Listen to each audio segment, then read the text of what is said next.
There's something so interesting about watching a video of somebody talking about over-intellectualizing change in your life, over-intellectualizing who you are, over-intellectualizing your experience of life in such a detailed, deep, elaborate way. You're understanding it in a very intellectual way, but you're not actually feeling what it feels like to not do that. You're not feeling what it feels like to experience more of your experience in this way. Oh, I'm intellectualizing my experience. That makes sense. It's still up here. And it's such a weird time because I feel like so many people feel like zombies right now. Maybe it kind of started during the pandemic. So many people are just like, I don't have energy, I don't have drive, I don't have motivation, I feel stuck, I feel frozen, I feel like I can't move. And I'm just like on this hamster wheel of returning back to where I started. Like maybe I'll get a little bit far, but eventually I come right back here. And it's just like this cyclical way of living, and it's exhausting, and it's so disappointing and disempowering. We have so many people interested in self-growth, personal development, learning more. I mean, like, educational podcasts have totally blown up and taken over. Educational podcasts that are based in research, educational podcasts that are from people who really know their shit.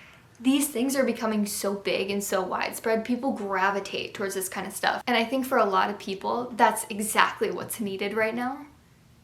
And at the same time, I feel so many people are craving more life and less mind. And if you can think in a very conscious way where you're able to use your thoughts to grow you, use your thoughts to get you where you want to go, and it's giving you life, it's giving you energy, it's giving you more of what you want, then that's amazing. But I'm not seeing that. I'm seeing it more so that people are stuck on this unconscious wheel of thinking the same thoughts over and over again, getting stuck in the same thinking patterns over and over again, getting stuck in the same spot that they absolutely dread, walking 3 feet forward and then snapping back like a rubber band, like pachoo. I used to have anxiety pretty bad. When it was at its worst, I wanted so badly to find a resource that just had everything I needed. The bad news is I never found that. The good news is that's exactly why I created the Anxiety Unplugged program. In this program, I give you the 3 steps that not only helped me get through anxiety, but that totally transformed my mind and body, making me a happier person overall. To learn more about the 3 steps, click the link in the description down below. And we've even come to the point where now doing things that make you feel good, like eating healthy foods, the habits that we have around eating, not just what we're eating, but the way that we're eating, going and getting some sun, getting some movement in your day, all of these things. It's like they've become so manufactured, like they've become very robotic. Did you get your beep boop boop boop bop today?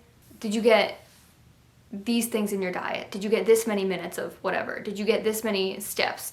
Eating healthy has become something that we have to consciously choose to do. And even if you consciously choose to do it, you also have to be able to afford it. You also have to be able to know what exactly is healthy, because nowadays it can be so freaking confusing. And it's like the entire human experience has just become so intellectualized. Eating has become so intellectualized. Moving has become so intellectualized. Oh, I have to do rep, rep, rep, rep, rep, set, set, set, set, set. Like, when was the last time you moved your body just like freely, without trying to lose weight, without trying to get stronger, without anything, just like moved your body in a way that was fun and just for the sake of nothing? And, you know, in the context of what life is today, it makes sense. It's not wrong that we have this way of doing things. But I think to bring some awareness to it and to look at how much we really are in our minds is so important for people who are actually trying to experience less of that. Putting the light on how much we think about everything. And now people who are really interested in personal development, oh, I want to be like this. I'm supposed to react like this. My emotions are supposed to be handled like this. I'm supposed to respond to my kids like this. I'm supposed to do this, this, this, this, and that. All of those things are incredible. But we are so full of information that has not been deeply processed, that all it is all day. And when that's what your head sounds like, it is really hard to actually make change. It is really hard to actually put anything you want to do into practice. Because it's like having a super messy room. Imagine in your room, you're trying to like walk through a bunch of like dirty clothes thrown on the floor, trash thrown on the floor, I don't know, your towels from the bathroom, your hygiene products, whatever. It's all over the floor. When your mind is that full, you're constantly trying to navigate life just by walking through all of that mess, and it's exhausting. And when we don't know that that mess is there in the first place, we walk through exhausted and we look at it, we're like, okay, come on, drudge through. I gotta push myself, be stronger, be mentally stronger, be physically stronger. And you don't even know that the reason it's so exhausting in the first place is because there's so much to be walked through. There's so much clutter. There's so much noise. There's so little free space. And if you were to actually take all of that stuff on the floor and you were to pick it up and you were to scoop it up in your arms and hold it, it would feel heavy as shit. That word heavy, I think, is such an important one, and one that so many people feel like when they really get down into like the meat of what they're experiencing under the grief, sadness, loneliness, overwhelm. There's a heaviness. You might find the best advice in the world. You might have access to people who are the best at doing what they do, the best health practitioners, the best movement coaches, the best therapists, the best whoever. And if you are not in a place to be able to process more and more and more information, then the actual accumulation of that information becomes something that is to your detriment more than something that's actually going to help you move in the right direction. It's going to go in one ear and right out the other, or it's going to go in one ear and it's going to get jumbled with all the other stuff in there and create more of that heaviness, more of that mess. A personal example that I have of this is I had acne for 5 years, and it was only recently, about 6 months ago, that it started officially going away.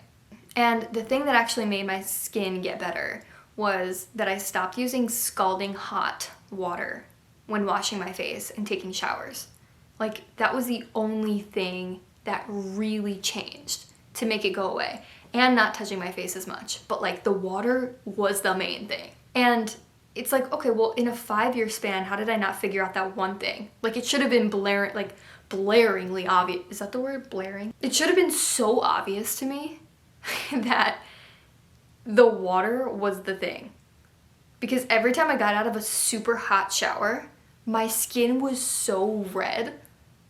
And when I started getting acne, it was when I moved into my aunt's house, and her water temperature, I remember, went extra, extra hot, and I'd never experienced water that hot before, and I was like, whoa, this is amazing. And I would just like get in the shower and be like, ow, ow, ow. Like, they should have taken me to a burn unit.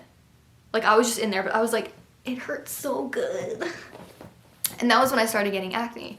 5 years later, I finally realized that this is the main thing, but what happened in that time in between? My head was too messy. I was so distracted. I was so stressed out in school. I had so many things going on in my head. I was so disorganized, so messy, no clarity, that even something that I kind of knew was so thrown in with the mess of all of my other thoughts that I couldn't isolate it, bring awareness to it, appreciate what I noticed, and then actually make change, actually act, actually do something about it. It was like I had, within those 5 years, I actually had moments where I was like, you know, it's probably the water. I should really do something about that. And then I would take one shower with cool, nice water, get out and be like, wow, my skin's not super red, realize it, and then as obsessed as I thought I was with curing my acne, 2 days later, I was already distracted, mess in my head, disorganized, forgot about it, and went right back to the old patterns. That appearance of congested skin was exactly what I was feeling inside. It was a perfect mirror for who I was being. And so when I see people who are stuck in a cycle that they really want to get out of, it Doesn't matter what it is. If it's you want your skin to get better, you want your body to heal, you want your emotions to be free, you want your outer environment to change, you want your relationships to change, you want your job to change, your blah blah blah, your blah blah blah blah. People are trying to find the solutions before they create an actual inner environment that is even able to receive solutions. An inner environment that has enough clarity and calm. No, like this, okay? Like I'm talking right now, but it's like this. Like clarity and calm. Not like clarity and calm, like clarity and calm, clarity and calm, and clarity and calm, but like clarity and calm. Enough of that to even be able to considering change. If we're going into the practical solutions here, some of the super common ones are a meditation practice, a breathing practice, and a movement practice. Starting with some kind of practice that brings awareness. It's like a little bit of a cleaning, like you're cleaning up that stuff off of the ground.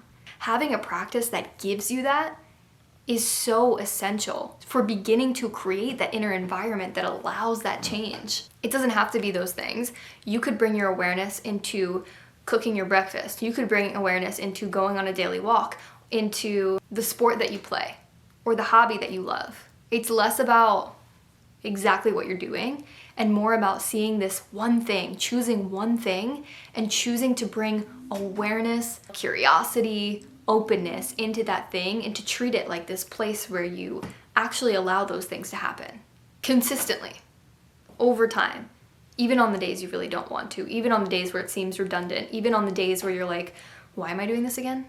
And if you think I don't even know where to start with this, check out the link in my bio. I have a wellness course where we give you a 9-minute practice that you can start with. It's super simple, super approachable, and so many people have said that they feel the benefits right away. As always, don't miss out on yourself, and I will see you guys next time. Love you, bye.